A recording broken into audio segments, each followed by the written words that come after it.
حضرت انس رضی اللہ تعالیٰ عنہ روایت کرتے ہیں کہ جب لوگ زیادہ ہو گئے تو پروگرام بنایا گیا کہ یا تو نماز کے وقت کے لیے آگ جلائی جائے یا ناقوس بجایا جائے. تو حضرت بلال کو رسول اللہ صلی اللہ علیہ وآلہ وسلم نے اذان کے کلمات 2 دفعہ کہنے اور تکبیر اقامت کے حکمات 1 دفعہ کہنے کا حکم دیا. اس حدیث کو ان صحابہ کرام نے روایت کیا ہے.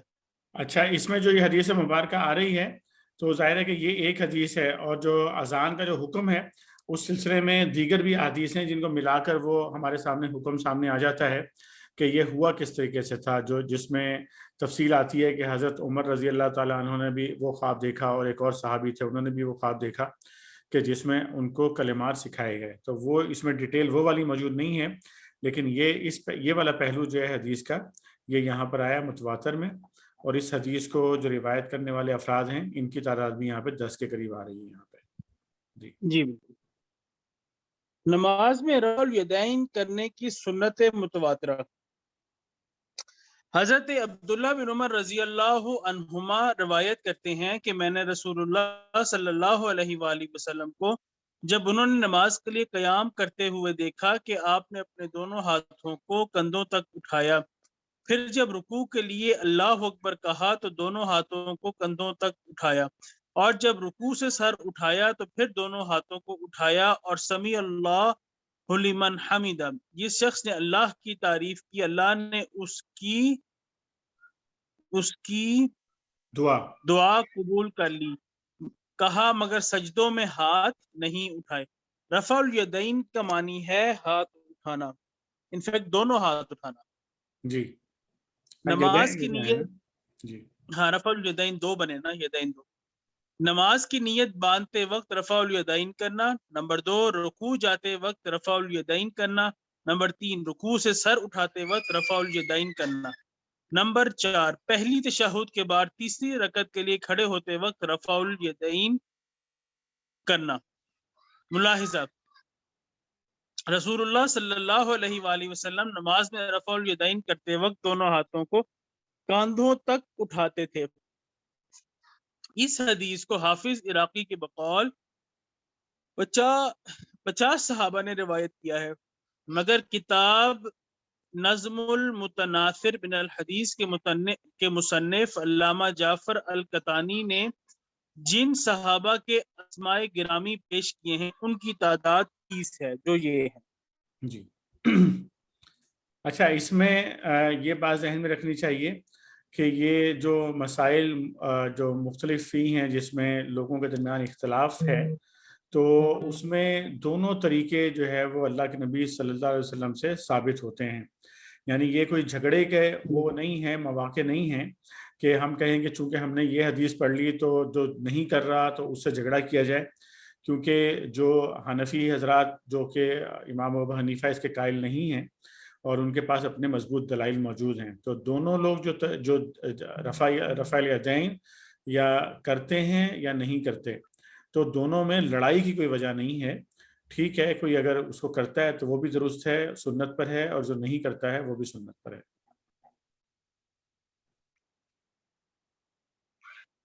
احادیث متواتر کا خلاصہ. ان چند احادیث کے باحوالہ ذکر کے بعد کچھ مزید اور بعض عام احادیث متواترہ کا ملخص و مفہوم پیش خدمت ہے. علم حاصل کرنا ہر مسلمان پر فرض ہے. اللہ تعالیٰ سبحانہ آسمانوں کے اوپر عرش معلیٰ پر ہیں. یہودی 71 فرقوں میں بٹ گئے، نصارہ عیسائی 72 فرقوں میں، اور میری امت 73 فرقوں میں بٹے گی. اسلام مدینہ منورہ سے شروع ہوا تھا اور مدینہ منورہ ہی کی طرف لوٹے گا. حلال جانور کی کھال و باغ، کھال دباغ سے پاک ہو جاتی ہے. دباغ پروسیس ہے کھال کو پاک کرنے کا، یعنی جب آپ کھال اتار کے اس کے اندر نمک لگاتے ہیں یا کوئی آپ اس کے اندر کوئی میڈیکیشن آپ کرتے ہیں اس کی جس سے کھال کو آپ محفوظ کر لیتے ہیں، تو وہ اس کو دباغیت کہتے ہیں. یعنی جو کھال کی جو پروسیسنگ ہے چمڑا بنانے کے لیے اس کو دباغ کہتے ہیں. تو حلال جانور کی کھال دباغ کھال کو نمک یا ادویات سے صاف کرنے سے پاک ہو جاتی ہے. کان سر کے حصے میں داخل ہیں.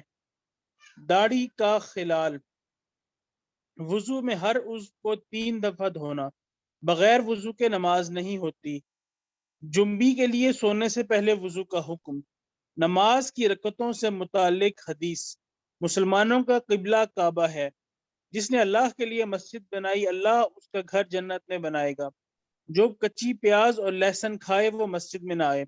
مسجد نبوی میں نماز کا ثواب 1000 نماز سے زیادہ ہے۔ مردوں کی صفیں نماز میں پہلی اور عورتوں کی آخری بہتر ہیں۔ نماز میں صفوں کی درستی کا حکم، اگر میری امت کے لیے مشکل نہ ہوتا تو ہر نماز کے لیے مسواک کا حکم دیتا۔ نماز میں ایک ہاتھ کا دوسرے پر باندھنا، نماز اس وقت تک نہیں ہوتی جب تک سورۃ الفاتحہ نہ پڑھی جائے۔ التحیات کی حدیث، التحیات میں تشہد کے وقت انگلی کا اشارہ کرنا، اللہ تعالیٰ کے نبی پر درود شریف کا طریقہ، صبح اور عصر کی نمازوں کے بعد نماز پڑھنے کی مخالفت، قبروں پر مسجدیں بنانے کی مخالفت، سورج اور چاند اللہ کی نشانیوں میں سے نشانی ہیں، ان کی گرہیں سے نہ کسی کی زندگی اور نہ کسی کی موت وابستہ ہے۔ اچھا یہ میرا خیال ہے ٹائپو ہے، یہ ان کے گرہن سے، ٹھیک ہے نا؟ جی گرہن نہیں ہوگا، ان کے گرہن سے نہ کسی کی زندگی اور نہ کسی کی موت وابستہ ہے۔ سجدہ شکر کی حدیث، جو مسلمان جان بوجھ کر 3 جمعے نہیں پڑھتا اس کے دل پر سیاہ نقطہ ڈال دیا جاتا ہے۔ بخار جہنم کے سانس کا کرشمہ ہے۔ جو شخص اس حالت میں مرا کہ اس نے اپنی زندگی میں اللہ کے ساتھ شریک نہیں کیا وہ جنت میں داخل ہوگا۔ اللہ تعالیٰ کے نبی نے یہودیوں اور عیسائیوں پر لعنت ڈالی ہے جنہوں نے اپنے نبیوں کی قبروں کو پوجا گاہ بنا لیا۔ قبروں میں سوال کے وقت روح کا لوٹنا، عذاب قبر سے اللہ کی پناہ مانگنا، قبروں میں نبی زندہ ہیں، سحری کھانے میں دیری اور افطاری میں جلدی کرنا، سفر میں روزہ رکھنا نیکی نہیں ہے، جس نے رمضان اور شوال کے 6 روزے رکھے گویا کہ اس نے ساری زندگی روزے رکھے۔ رمضان المبارک میں عمرے کا ثواب حج کے برابر ہے۔ میری امت میں ایک گروہ ہمیشہ حق پر ہوگا، میرا نام تو رکھ سکتے ہو مگر میری کنیت کی اجازت نہیں۔ جنگ دھوکہ ہے، جنگ میں عورتوں اور بچوں کو قتل نہ کرنے کا حکم، جو مسلمان اپنی مال کی حفاظت کرتے ہوئے مارا گیا وہ شہید ہے۔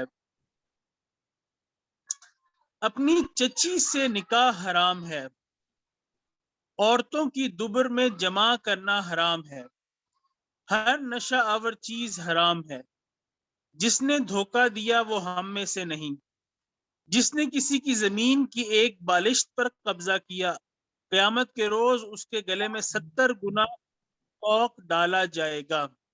ذمی یعنی مسلم حکومت میں غیر مسلم پر ظلم حرام ہے۔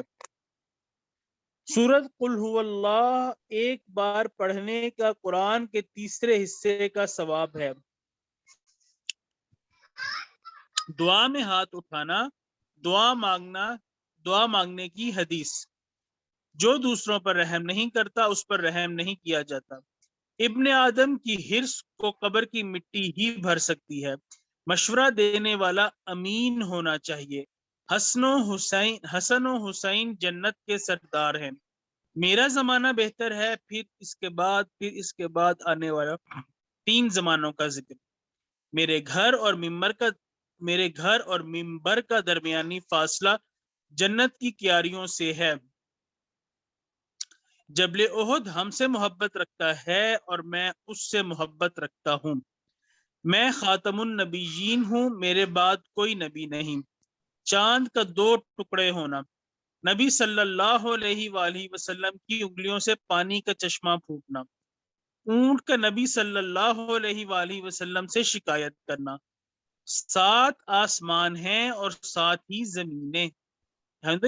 یہ تھوڑا سا نارملی ہم جو پڑھتے آ رہے تھے 7 آسمان اور 1 زمین ہم نے قرآن میں اکثر پڑھا ہے، یہ حدیث ہے 7 یہاں پر یہ ریفرنس آیا ہے اس کا تو ڈیٹیل حدیث اس کی دیکھتے ہیں اور پھر انشاءاللہ اس پہ بات کر لیں گے. ٹھیک ہے. جنوں کا وجود. قصہ ہاروت و ماروت. ایک مسلمان دوسرے سے 3 دن سے زیادہ ناراضگی نہ رکھے. حضرت مہدی کی آمد، دجال کی آمد، نزول سیدنا عیسیٰ علیہ السلام اور متعدد احادیث. متواتر احادیث تمام تر نظم المتناصر من الحدیث المتواتر مصنف جعفر القطانی سے لی گئی ہیں. یہ انہوں نے ایک طرح سے یہ مثالیں پیش کی ہیں اس کی. ٹھیک ہے جی. ٹھیک ہے. اب آ جائیں حدیث کی اقسام پہ. جی حدیث کی اقسام. بنیادی طور پر حدیث کی 2 اقسام ہیں. مقبول. نمبر 1 مقبول. صحیح حدیث واجب العمل جس پہ شرعاً عمل واجب ہے. نمبر 2 غیر مقبول. ضعیف حدیث غیر واجب العمل جس پر شرعاً عمل غیر واجب ہے. مقبول حدیث کی 2 قسمیں. نمبر 1 محکم حدیث، وہ صحیح حدیث جس کے مقابل اس جیسی متعارض حدیث نہ ہو. نمبر 2 مختلف حدیث،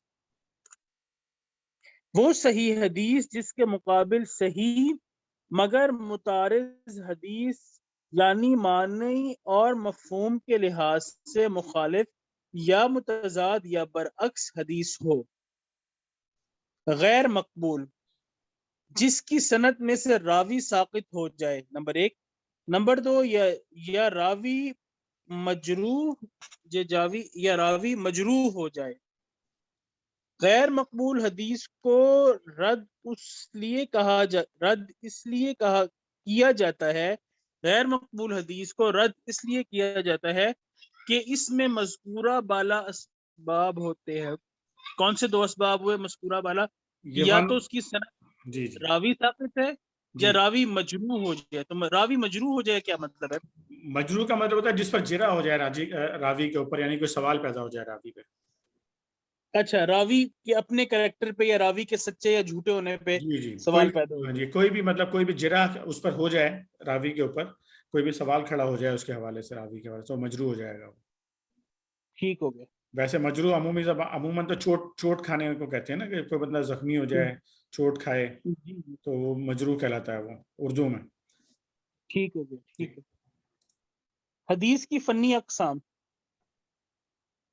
شرعی علوم و فنون کے ماہرین محدثین نے فنی طور پر مقبول اور غیر مقبول کو مزید 3 اصطلاحات میں تقسیم کیا ہے جو علوم حدیث میں رائج ہیں. نمبر 1 صحیح، نمبر 2 حسن، نمبر 3 ضعیف.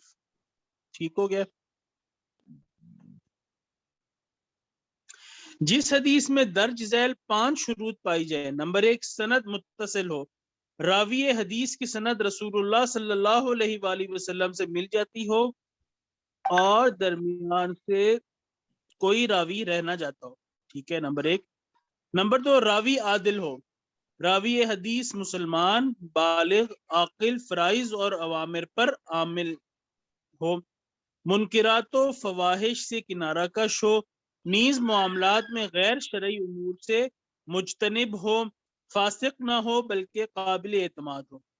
نمبر 3 راوی کا حافظہ صحیح ہو، راوی حدیث کا حافظہ فطری طور پر درست ہونا چاہیے، وہ حفظ سے حدیث بیان کرے یا کتاب سے. نمبر 4 حدیث شاذ نہ ہو، حدیث قوی ترک مخالف نہ ہو. یہ سمجھنی ہے. پڑھ لیں، اگلا بھی پڑھ لیں پہلے. نمبر 5 حدیث میں علت نہ ہو، حدیث میں کوئی ظاہر یا خفیہ عیب نہ پایا جاتا ہو، خواہ یہ سند حدیث میں ہو یا الفاظ حدیث میں. نمبر ملاحظہ، حدیث صحیح کو مسند اور متصل بھی کہا جاتا ہے، نیز اس پر متواتر اور احاد کی اصطلاحات بھی رائج ہیں. جی ٹھیک ہے. صحیح آپ پہلے اس کو جو ہے نا وہ ہم سمجھ لیتے ہیں، کیونکہ یہ اب ایک بڑی بیسک چیز آ گئی ہمارے سامنے نا، کہ صحیح حدیث جو ہے وہ کیا ہوتی ہے، اس کا کرائٹیریا اب ہمارے سامنے آ گیا. بیسک کرائٹیریا یہ آ گیا اب ہمارے سامنے. جو اس کرائٹیریا پہ پوری اترے گی حدیث، وہ صحیح حدیث ہوگی اور وہ مقبول حدیث ہوگی. جیسے کہ ابھی ہم نے پہلے پڑھا کہ دو جو ٹائپس پڑھی، مقبول ایک حدیث ہے ٹائپ. مقبول کا مطلب یہ ہے کہ پھر اس پہ عمل کرنا واجب ہو جاتا ہے، وہ پھر آپشنل نہیں رہتا بلکہ پھر لازم ہو جاتا ہے اس کے اوپر عمل کرنا اگر حدیث صحیح ہے تو اس کو یہ سمجھ میں آ گئی ساری اس کے پانچوں نقطے. تمام بھائی ون بائی ون کر کے اس کو دیکھ لیں ذرا، کیونکہ اب یہ یہاں سے نا یہ مطلب بیسک انفارمیشن کم از کم سب کی انڈرسٹینڈنگ صحیح ہونی چاہیے صحیح حدیث کے اوپر. کیونکہ بعض اوقات ہمارے ذہن میں ہوتا ہے کہ صحیح حدیث کا مطلب ہے خالی یہ اردو والا صحیح ہے، اس کے علاوہ جتنی حدیث ہوں گی شاید وہ غلط ہوں گی. اس کا مطلب یہ نہیں ہے. تو اس لیے ہم جو تینوں کیٹیگریز کو اگر آپ نے سمجھنا ہے، بلکہ چاروں کو، یعنی صحیح، حسن، ضعیف اور موضوع حدیث، تو وہ اس کرائٹیریا کو اگر آپ انڈرسٹینڈ کر جائیں گے تو باقی سارے کرائٹیریا جو ہے نا پھر آپ کو خود ہی سمجھ میں آ جائیں گے سارے کے سارے. تو یہ کلیئر ہے تمام بھائیوں کو؟ پہلا نقطہ کوئی بھی بھائی بیان کر دیں اپنے الفاظ میں کہ کیا بات سمجھ میں آئی ہے پہلے نقطے سے. حامد قیوم بھائی کے علاوہ کوئی بھائی، حامد قیوم بھائی کے علاوہ کوئی بھائی بیان کرتے ہیں اس کو.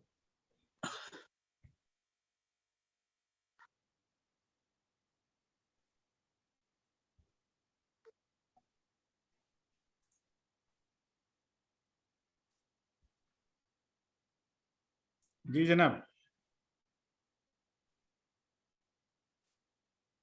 پڑھ کے بیان کر دیں جو انڈرسٹینڈنگ آپ کی بن رہی ہے. عالم بھائی، حفیظ بھائی، ساجد بھائی.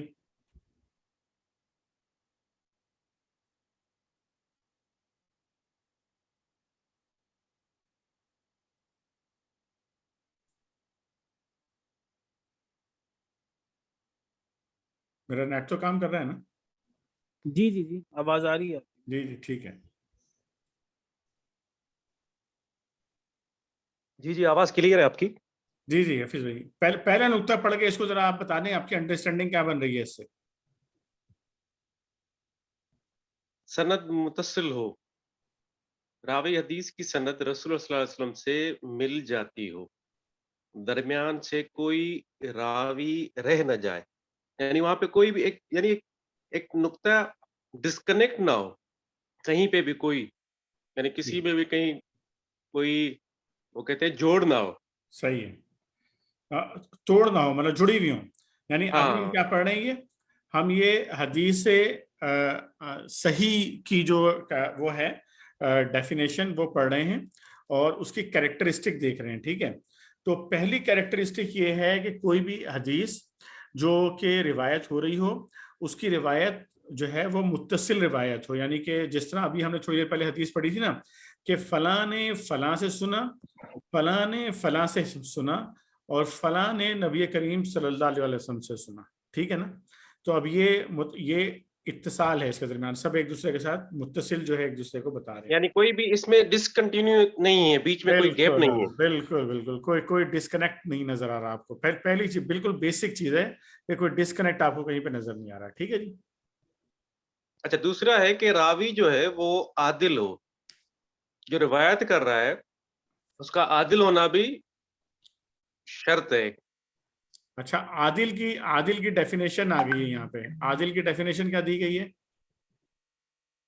کہ راوی حدیث مسلمان، پہلی بات ٹھیک ہے، بالغ ہو، ٹھیک، عاقل ہو، ٹھیک، فرائض اور اوامر پر عامل ہو، ٹھیک، منکرات و فواحش سے کنارہ کش ہو، ٹھیک، نیز معاملات میں غیر شرعی امور سے مجتنب ہو، اجتناب کرتا ہو، ٹھیک. فاسق نہ ہو بلکہ قابل اعتماد ہو. ٹھیک. اب یہاں پر یعنی کہ پہلی چیز آئی کہ کنٹینیوٹی یہ ہونی چاہیے. اس کی عدل کی اس کی جی ڈیفینیشن آ گئی. ہاں، یعنی کیریکٹر ہے بیسکلی. یہ عدل سے بعض اوقات یہ ہوتا ہے کہ اگر آپ صرف عدل کی بات کریں گے تو اس کا مطلب ہے کہ وہ کہے گا کہ فیصلہ اس کا فیصلے دیکھے جائیں، صرف وہ فیصلوں میں عدل کرتا ہے کہ نہیں کرتا. یہاں پر جو عدل سے مراد ہے وہ ڈیفینیشن ہمارے سامنے آ گئی کہ اس کا کریکٹر ہے بیسکلی وہ.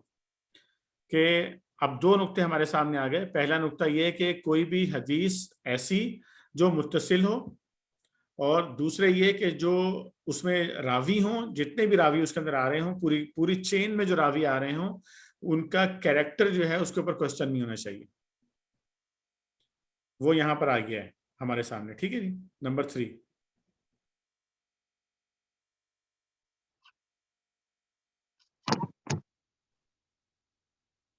نمبر 3 پہ کیا بات سمجھ میں آ رہی ہے؟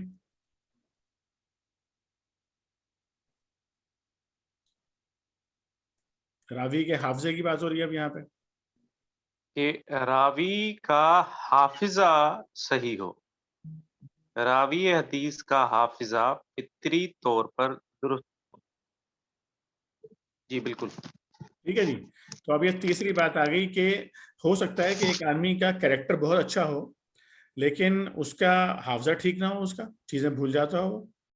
تو اب یہاں پر ایک اور کرائٹیرین آ گیا کہ اس بندے کی جانچ اس بنیاد کے اوپر بھی کی جائے گی کہ اس کا حافظہ ٹھیک ہے یا نہیں. اب یاد کریں کہ اس سے پہلے ہم پڑھ کر آئے ہیں اوپر کے حضرت ام المومنین حضرت عائشہ رضی اللہ تعالی عنہا نے جو ہے ایک راوی حدیث کو کس طرح سے چیک کیا تھا. انہوں نے کہ ایک حج کے موقع پہ پہلے ان سے حدیث سنی, پھر اگلے حج کے موقع پہ دوبارہ جو ہے ان سے جو ہے نا وہ سنی, اور پھر کہا کہ ہاں واقعی اس کے الفاظ چینج نہیں ہوئے پورے ایک سال میں, تو یہ بالکل صحیح روایت ہے یہ والی. تو اس سے جو ہے وہ آپ اندازہ کر سکتے ہیں کہ راوی کا حافظہ جو ہے یہ بالکل کریکٹر کے ساتھ ساتھ اس کا حافظہ درست ہونا بھی ضروری ہے. اب نمبر 4 پر آ جائیں جو حامد قیوم بھائی کہہ رہے تھے. نمبر 4, حدیث شاذ نہ ہو. جی. حدیث قوی ترک کے مخالف نہ ہو. جی. شاذ کیا ہوتا ہے؟ شاذ ہوتا ہے جو اکیلی ہو جائے جو ہے اس سے, جو پورا ایک جیسے اگر بھیڑوں کا گلہ جو ہے کہیں پہ جا رہا ہو تو اس سے کوئی بھیڑ الگ ہو جائے تو وہ شاذ ہوگی وہ. ٹھیک ہے نا. تو یہ اگر کوئی ایسی حدیث ہے, فرض کریں کہ جو متصل بھی آ رہی ہے, جس کے جو راوی ہیں ان کا کریکٹر بھی بالکل ٹھیک ہے, ان کا حافظہ بھی ان کا درست ہے, لیکن وہ حدیث جو ہے وہ ایک دوسری بہت ہی قوی تر حدیث کی مخالفت میں, مطلب اینٹی ہے ایک حکم کو, کہ ایک جو حدیث یعنی فرض کریں کہ فار ایگزامپل اگر وہ حدیث جو ہے اخبار متواتر سے ایک حدیث آ رہی ہے جو کہ قوی تر ہے, اور ایک حدیث ہے جو اخبار احاد سے آ رہی ہے جو کہ قوی ہے, قوی تر نہیں ہے, لیکن وہ حدیث دوسری حدیث سے ٹکرا رہی ہے اس حدیث سے, تو پھر جو ہے نا یہ حدیث حسن نہیں رہے گی, وہ حدیث حسن نہیں رہے گی پھر وہ حدیث. ٹھیک ہے. اس کی بعد میں کبھی کوئی مثال بھی ڈھونڈ لیں گے انشاءاللہ, مثال بھی دیکھ لیں گے اس کی. تو یہ کلیئر ہوا حامد قیوم بھائی یہ والی بات؟ نمبر 4 ہو گئی, کلیئر ہو گئی ہے. ٹھیک ہے جی. نمبر 5 پر آ جائیں.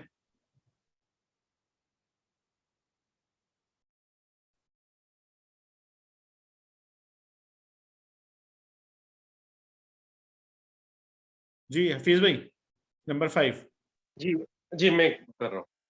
حدیث میں علت نہ ہو. حدیث میں کوئی ظاہر یا خفیہ عیب نہ پایا جاتا ہو, خواہ یہ سند حدیث میں ہو یا الفاظ حدیث میں. جی ٹھیک ہے. یہ کلیئر ہو گئی والی بات؟ یہ کلیئر یہ ہے. بھی کلیئر. جی ٹھیک ہے. تو یہ 5 چیزیں ہمیں پتہ چل گئیں. اگر یہ 5 یہ کرائٹیریا ہے, جو حدیث اس کرائٹیریا پہ پوری اتریں گی انہیں ہم کہیں گے کہ یہ حدیث صحیح ہے اور وہ حدیث مقبول ہوگی, اور وہ حدیث جو ہے اس کے اوپر عمل کرنا واجب ہوگا. جیسے یہ آیا نا, مقبول کیا ہے؟ صحیح حدیث واجب العمل, جس پر شرعن عمل کرنا جو ہے وہ واجب ہو جائے گا, اس پر عمل کرنا. ٹھیک ہے, صحیح حدیث. اب آ جائیں دوسری حدیث کی. اچھا یہاں پر تو اب یہ صحیح حدیث کی وہ دے رہے ہیں جو اس کے اندر ایک یہ بھی پڑھ لیں, صحیح لذات ہی. حامد قیوم بھائی اس میں ایک ویسے کوشچن ہے بھائی, ہائپوتھیٹیکلی ہے, لیکن اس کی ایک میرے پاس اگزامپل ہے جس لیے میں پوچھ رہا ہوں کہ پوائنٹ نمبر 2 ہم نے کہا کہ راوی کا عادل ہونا ضروری ہے, اور عادل ہونے میں سب سے پہلی شرط یہ ہے کہ وہ مسلمان ہو. کیا غیر مسلم سے حدیث لی جا سکتی ہے؟ کیا اس حدیث یا اس بات کا راوی صرف اور صرف غیر مسلم ہو؟ کیونکہ اس کی ایک ایگزامپل ہے. ایگزامپل یہ ہے کہ آج کل کے زمانے میں ہم میں سے اکثر لوگ کوہ طور پہ جب جاتے ہیں مصر میں سینا میں, تو وہاں ایک کوئی میوزیم نہیں, کوئی کیتھیڈرل ہے یا کوئی بہرحال ایک جگہ ہے, جی کیتھیڈرل ہے جی وہاں پر. جی وہاں پہ انہوں نے ایک عیسائیوں نے رکھا ہوا ہے کہ جی اللہ کے نبی صلی اللہ علیہ وآلہ وسلم نے ہمیں ایک چیز لکھ کے دی تھی, امان نامہ, اور یہ وہ ہے. اب اس کی تصدیق کوئی, اب وہ لوگ, اب یہ غیر مسلم یہ کلیم کر رہا ہے کہ اللہ کے نبی صلی اللہ علیہ وآلہ وسلم سے یہ نسبت ہے اس کی, تو اب وہ راوی عادل میں نہیں آتا کیونکہ وہ مسلمان نہیں ہے اس کا راوی. تو اب اس پہ کیا ہوگا کہ اس کو کیسے, یہ ایک ایگزامپل, اس طرح کی شاید اور بھی کوئی ایگزامپل ہو سکتی ہے. اس کی روایات میرے خیال میں موجود ہیں, ان کے وہاں پہ نہیں ہوں گی, لیکن مسلمانوں سے اس کی روایت میں نے غالباً کسی کتاب میں پڑھا ہے, اس کی روایات موجود ہیں. ٹھیک ہے, ٹھیک ہے, مسلمانوں سے یعنی کہ جی مسلمانوں سے اس کی روایات موجود ہیں. تو اس سے میں یہ سمجھا کہ وہ چیز جو کوئی, وہ راوی جو غیر مسلم ہو, وہ اس کو اگر کلیم کرے تو اس کو لازمی ہے کہ کوئی مسلمان بھی اس کا راوی ہونا چاہیے. دیکھیں راوی مسلمان ہی ہونا چاہیے, حدیث کا راوی مسلمان ہی ہونا چاہیے, ٹھیک ہے نا. اب یہ حدیث کا راوی ظاہر ہے کہ حدیث کوئی آج تک روایت ہوتی ہوئی نہیں آ رہی, مطلب ہم حدیث کو اس طرح سے نہیں سنتے کہ حامد نے سنا فلاں سے, فلاں نے سنا فلاں سے, فلاں نے سنا فلاں سے, اور پھر ہم جو ہے وہ 1400 سال پیچھے جا کے کہیں کہ اس نے سنا ہے رسول اللہ صلی اللہ علیہ وسلم سے. یہ جو کڑیاں ہیں, یہ کڑیاں اس وقت تک مل رہی ہیں آ کے کہ جہاں پہ احادیث مبارکہ کے حوالے سے علوم تیار کر لیے گئے اور ڈیٹا بیس بن گئے, ٹھیک ہے نا. لکھ لیا گیا. اچھا, اس ڈیٹا بیس کے بعد تو پھر جو مرضی روایت کرے نا وہاں سے, تو ڈیٹا بیس سے تو ٹھیک ہو گیا نا, ٹھیک ہے. جو صحیح ستہ ہیں وہ ڈیٹا بیسز ہیں. اب ان ڈیٹا بیسز سے ایک غیر مسلم روایت کرے یا مسلمان روایت کرے, کیونکہ وہ روایت حدیث میں غیر مسلم نہیں ہونا چاہیے کڑی کے اندر. ٹھیک ہے نا, ٹھیک ہو چلیں سے ٹھیک ہے. تو یہ بات کلیئر ہو گئی ہمارے سامنے. اب اس سے آگے والا پڑھ لیجیے آپ, یہ حدیث صحیح لذات ہی پڑھ لیں, اس کا حکم پڑھ لیں, پھر آگے چلتے ہیں. جی حدیث صحیح کی دو اقسام ہوتی ہیں, صحیح لذات ہی, جس میں صحیح کی 5 شروط مذکورہ مکمل اور اعلیٰ صفات کے ساتھ موجود ہوں, یہ صحیح لذاتی. صحیح لغیرہ, جس میں صحیح کی 5 شروط مکمل اور اعلیٰ صفات کے ساتھ موجود نہ ہوں, مگر حدیث حسن جب متعدد طرق سے ثابت ہو جائے تو اسے صحیح لغیرہ کہتے ہیں. ٹھیک ہو گیا. ٹھیک ہے جی. حکم, ٹھیک ہے. حکم, صحیح کی دونوں اقسام پر عمل کرنا امت مسلمہ کے نزدیک واجب ہے. حسن کی تعریف, جس حدیث میں درج ذیل 4 شروط پائی جائیں وہ حدیث حسن کہلاتی ہے. نمبر 1, سند متصل ہو. نمبر 2, راوی عادل ہو. نمبر 3, حدیث شاذ نہ ہو. نمبر 4, حدیث میں علت نہ ہو. صرف راوی کے حافظے کی کمزوری کی بنا پر حدیث صحیح سے حسن کے درجے کی طرف نازل ہو جاتی ہے, یعنی صحیح سے ایک درجہ گر جاتی ہے. اگر صحیح کی تیسری شرط راوی کا حافظہ صحیح ہو مفقود ہو جائے تو یہ حسن ہوگی. ٹھیک ہو گیا, کلیئر ہو گیا جی سب کو. کلیئر ہو گیا. حفیظ بھائی کلیئر ہو تو گیا. اب اس پہ کیا حکم ہے؟ جی اس پہ کیا حکم ہے؟ حدیث صحیح کا تو حکم ہے نا کہ اس پہ ماننا واجب ہے. سند حسن کا کیا حکم ہے؟ ابھی آگے آئے گا. جی حسن یہ اب آ رہا ہے, یہ دیکھیں آپ. ٹھیک ہو گیا. حسن کی اقسام, حسن لذاتی ہی, جس میں حسن کی 4 شروط مذکورہ مکمل اور اعلیٰ صفات کے ساتھ موجود ہوں. ٹھیک ہے. نمبر 2, حسن لغیرہ, جس میں حسن کی 4 شروط مکمل اور اعلیٰ صفات کے ساتھ موجود نہ ہوں بلکہ حدیث ضعیف کے راوی جب ایک دوسرے کی تائید و تصدیق کر دیں یا ضعیف حدیث متعدد طرق سے ثابت ہو جائے تو ایسی حدیث کو حسن لغیرہ ہی کہتے ہیں. ٹھیک ہے. حکم: حسن کی دونوں اقسام پر صحیح کی طرح عمل کیا جائے گا، اگرچہ درجے میں صحیح سے کم تر ہوتی ہے، مگر صحیح حدیث موجود نہ ہونے کی صورت میں اس پر عمل کیا جا سکتا ہے. ٹھیک ہے. کلیئر ہو گیا؟ ٹھیک ہے، کلیئر. ضعیف پر آ اب جائیں. آئی ضعیف کی تعریف. ضعیف وہ ہے جس میں حسن کی شروط پوری نہ ہو، بلکہ حسن کی شروط سے کم از کم ایک یا مزید کم ہو. نیز اگر ضعیف حدیث کے راوی کا تقوی بھی مشکوک ہو جائے تو ایسی حدیث کو موضوع کہتے ہیں. ٹھیک ہو گیا. ضعیف کی اقسام: نمبر 1، حسن لغیری حدیث ضعیف کی وہ قسم ہے جس کے راوی مراتب جرح میں جس کے راوی مراتب جرح میں مستور، ضعیف اور مجمول درجے کے ہوں، اور وہ ایک دوسرے کی تائید و تصدیق سے مقبول کے درجے تک پہنچ جائیں. یا ضعیف حدیث متعدد طرق سے ثابت ہو جائے تو اس کو حسن لغیری ہی کہتے ہیں، اگرچہ یہ حدیث ضعیف ہی کی قسم ہے، مگر اس پر فضیلت عمل کی خاطر صرف 3 شروط کے ساتھ عمل کیا جا سکتا ہے.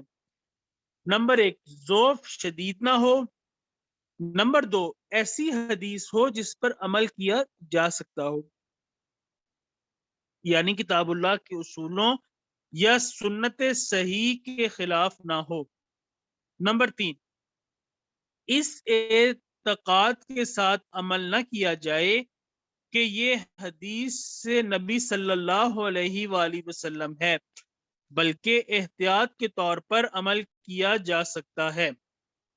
نمبر 2، ضعیف متروک وہ ہے جو ضعیف کی ادنا قسم ہوتی ہے، جس کے راوی جرح میں متروک یا کذاب اور وضع کے ہوں. نیز اس درجے کے راویوں کا کام ہی موضوع حدیثیں بنانا ہوتا ہے، لہذا ایسی موضوع حدیث پر عمل کرنا گناہ ہوتا ہے. ضعیف کی قسم حسن لغیرہ پر فضیلت عمل کی خاطر عمل صرف اس وقت کیا جا سکتا ہے جب حدیث حسن، حدیث صحیح یا حسن اس باب میں موجود نہ ہوں. ٹھیک ہو گیا؟ کلیئر ہو گیا جی حدیث ضعیف والی بات؟ کلیئر ہو گئی. ٹھیک ہے. یعنی کہ ضعیف جو ہے وہ ہر صورت میں ایسا نہیں ہے کہ ضعیف ہونے کی وجہ سے ہم کہیں گے چونکہ ابھی حدیث پہ عمل نہیں کریں گے، بلکہ اگر وہ جو ہے جس طرح سے ابھی ہم نے پڑھا کہ ضعیف کی قسم جو ہے حسن لغیرہ ہی والی ہے، تو اس صورت میں جو ہے وہ اس پر عمل کیا جا سکتا ہے، اس کی فضیلت کی، اس کو سنایا بھی جا سکتا ہے، اس کو پیش بھی کیا جا سکتا ہے، اس پر عمل بھی کیا جا سکتا ہے. ٹھیک ہے.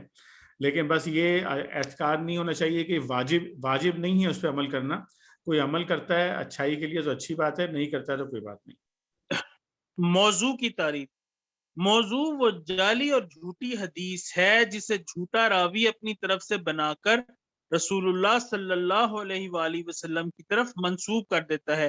اس کو حدیث کی اقسام میں اس لیے شامل نہیں کیا جاتا کہ حقیقت میں یہ حدیث نہیں ہوتی، البتہ اس کا راوی اسے حدیث کا درجہ دے کر احادیث میں شامل کر دیتا ہے. مگر جب معیار حدیث کے پیمانہ جرح و تعدیل پر جانچا جاتا ہے تو پھر اسے حدیث نہیں کہا جاتا، بلکہ موضوع یا باطل کے نام سے موسوم کیا جاتا ہے. ٹھیک ہو گیا؟ ٹھیک ہے. اچھا، لیکن یہ ہوتا یہ اس سے مجھے سمجھ یہ آئی کہ کسی شخص نے اپنی کسی کتاب میں ایک حدیث لکھ دی ہوگی، تو جو دوسرے پڑھنے والے ہیں یا دوسرے محدثین ہیں وہ پھر اس کا پوسٹ مارٹم کریں گے کہ یہ حدیث ضعیف ہے تو اس کو نہیں پڑھنا چاہیے. ورنہ تو اگر ضعیف شروع ہی سے آ رہی ہو تو وہ محدث اپنی کتاب میں تو اسے لکھے گا ہی نہیں. وہ بالکل تو صحیح اسے بات ہے، فوراً ریجیکٹ کر دے گا. بالکل ایسا ہی ہے. اسی لیے پورا اب وہ علم حدیث تو پورے کا پورا اسی لیے بن گیا نا کہ اس کی بنیاد کے اوپر ابھی جیسے ہم نے کرائٹیریا پڑھ لیا. اب اس کرائٹیریا تو یہ تو مختصر کرائٹیریا تھا. اس کی بنیاد کے اوپر لوگوں نے ڈیٹیل کرائٹیرین بنا دیے. اب ڈیٹیل کرائٹیریا پہ پرکھ کر جو ہے پھر پروفائلنگ ہوتی ہے. تو پھر اس پروفائلنگ کے لحاظ سے پھر حدیث کی کیٹیگرائزیشن ہوتی ہے.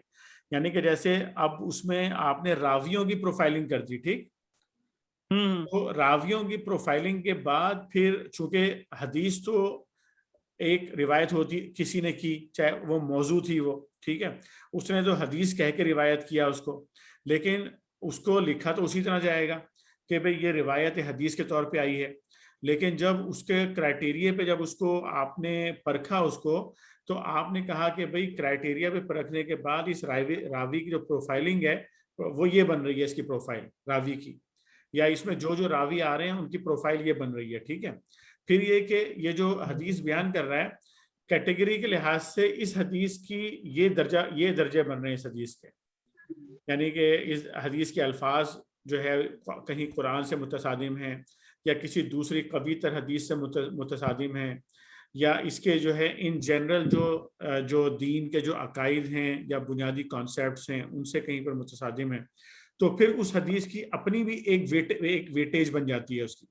یعنی کہ اب یہ ملٹیپل چیزیں ہو رہی ہیں کہ ایک طرف راوی حدیث کی پروفائلنگ ہو رہی ہے اور ایک طرف اس حدیث کی بھی ویٹیج ہو رہی ہے اس کی. پھر اس کو ملا کر جو ہے اس کے بعد پھر اس کے جو ہے درجہ بندی کی جا رہی ہے کہ اب یہ صحیح میں آ رہی ہے, حسن میں آ رہی ہے, ضعیف کے اندر آ رہی ہے, ضعیف لغیرہی میں آ رہی ہے, یا موضوع کے اندر آ رہی ہے. ٹھیک ہو گیا, ٹھیک ہو گیا نا. اصول عمل حدیث. سب سے پہلے صحیح حدیث سے صحیح پر اعتقادات, احکامات, عبادات اور جملہ شرعی امور پر عمل کیا جاتا ہے. اگر حدیث صحیح موجود نہ ہو تو پھر حدیث حسن پر اعتقادات, احکامات, عبادات اور جملہ شرعی امور میں عمل کیا جائے گا. اگر حدیث حسن موجود نہ ہو تو پھر حدیث حسن غیری پر فضیلت عمل کی خاطر عمل کیا جا سکتا ہے. اعتقادات, احکامات, عبادات اور جملہ شرعی امور میں عمل نہیں کیا جا سکتا مگر حدیث صحیح یا حدیث حسن کی موجودگی میں حسن لغیری ہی پر عمل نہیں کیا جا سکتا. مؤلف جی ٹھیک, یہ بات کلیئر ہوگی یہاں پر. جی کلیئر ہوگی, ویری کلیئر. ٹھیک ہے. اس کے بعد یہ جو آ رہی ہیں نا یہ ڈیٹیل, میرا خیال ہے یہ ہمارے پڑھنے کے لیے زیادہ فائدہ نہیں ہوگا, اس لیے کہ اب اس کی جو وہ سب کیٹیگری جو ہے نا اب اس میں آئیں گی ساری. تو کوئی جو ہے ویسے کوئی بھائی جو ہے اس کو پڑھنا چاہتے ہو تو وہ کتاب میں شیئر کر دوں گا. ٹھیک ہو گیا, ٹھیک ہے نا. اور اس کی جو ڈیٹیلز جیسے اب یہ ساری وہ آ رہی ہیں, مطلب اس کی سب کیٹیگریز جو ہے نا اس کی آ رہی ہیں ساری یہاں پر. تو وہ تو یہاں پہ پڑھنا جو ہے نا وہ تھوڑا سا ثقیل ہو جائے گا یہاں پہ اگر ہم اس کو پورے کو پڑھیں گے. تو ابھی صرف میں اس کو آپ کے سامنے سے گزار دیتا ہوں ایسے کر کے, ٹھیک ہے. حدیث قدسی جو ہے نا انشاءاللہ اس کو اگلی نشست میں پڑھیں گے, ٹھیک ہے. ٹھیک ہو گیا. تو حدیث قدسی جو ہے وہ حدیث جو نبی کریم صلی اللہ علیہ وسلم اللہ تعالیٰ کی طرف منسوب کریں وہ حدیث قدسی ہوتی ہے. یہ انشاءاللہ اگلی نشست میں ہم پڑھیں گے باذن اللہ تعالیٰ. تو آج کی نشست میں یہیں پر روکیں گے اور دعا کے ساتھ جو ہے آج کی نشست